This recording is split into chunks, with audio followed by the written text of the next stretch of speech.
everyone, my name is Nichelle Hull and I'm the chair of the Comms Committee of the Washoe County GOP Central Committee, and I have with me this evening Lorenzo Trimble, who is a registered Republican voter, and he is going to be chatting with us tonight about the topic of energy. Hi guys, we're discussing now the fourth paragraph under the topic of energy in the Washoe County Republican Party platform. So it states, we believe the free market should determine the development of all energy resources, free from government prejudice, free from government overregulation, subsidy, or mandate.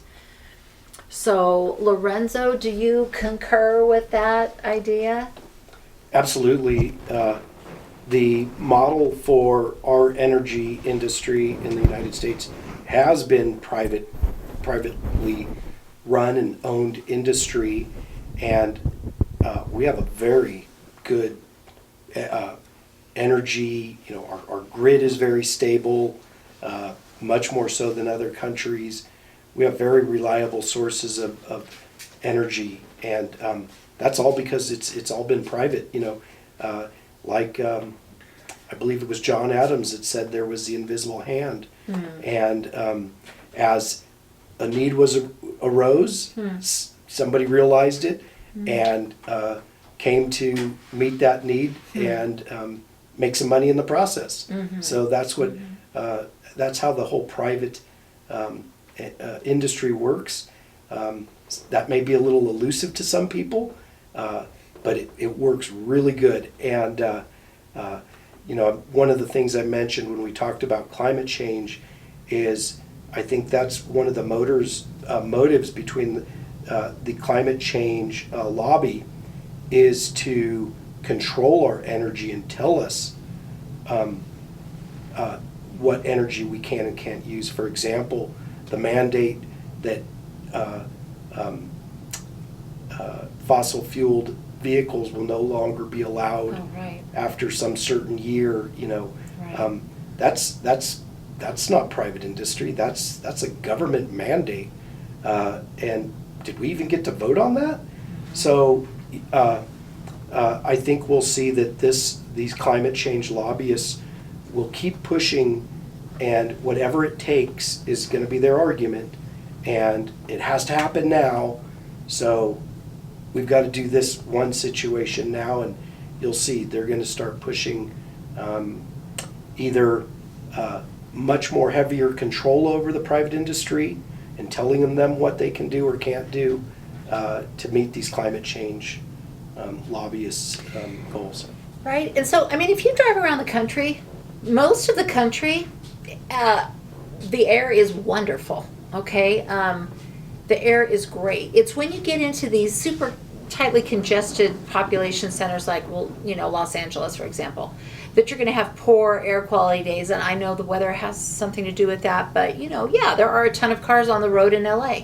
But LA is not the entire nation. So if LA wants to go down the road of limiting their carbon emissions and how many gas-fueled vehicles, I mean, I could see where that might be reasonable, you know. And if you are determined to stay in Los Angeles and that's where you want to live, then you're going to have to, I guess you're going to have to get a different vehicle. But, I mean, that situation is not the entire nation. So no way should that be mandated. And the people of Los Angeles should be the ones who say yay or nay to that idea, I believe. And they have choices. They don't have to stay there.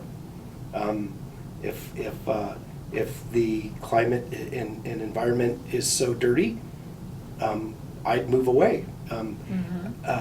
I quite often fly past the LA area or drive past it, and you can see that smog.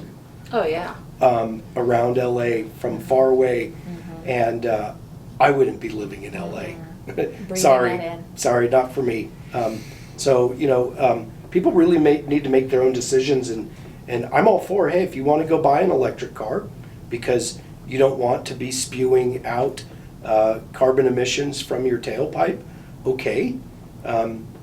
Keep in mind that still approximately 40% of our electricity is coming from coal-fired power plants, so you're maybe not emitting it right there, but it's being emitted over there at the coal-fired power plant. So, and there's, you know, all the mining that goes and